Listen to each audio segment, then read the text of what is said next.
Would love to start by talking about where things stand right now with CHIP, the Children's Health Insurance Program. Fill us in. Yes.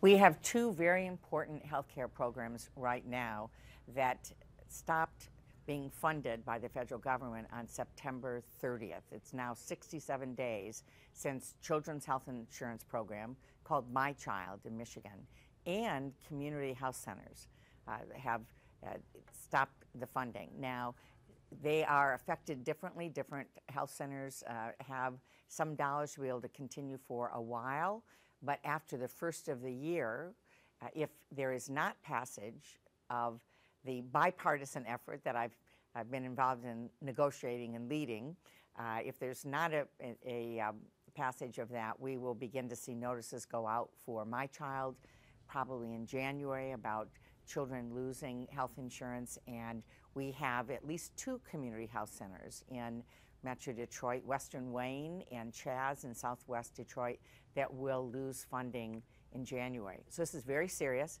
and it doesn't have to be this way. We are in a situation where I helped negotiate a bipartisan bill that came out of committee in September for the Children's Health Insurance Program. I'm leading the effort on community health centers with my good friend Senator Roy Blunt from Missouri. We have the votes.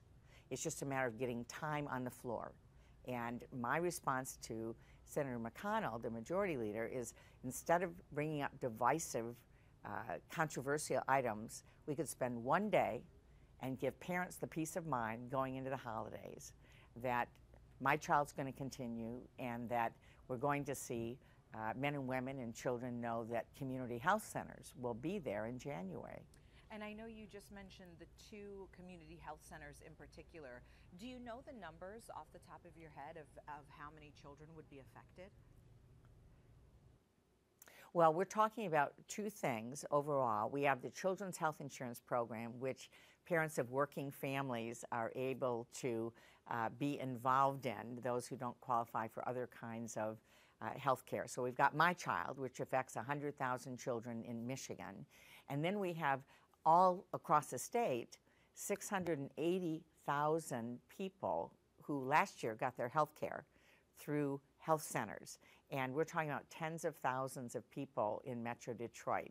So Chaz, which is the Southwest Detroit Center, which is so fantastic, and we have Western Wayne Family Health Center, which is wonderful as well.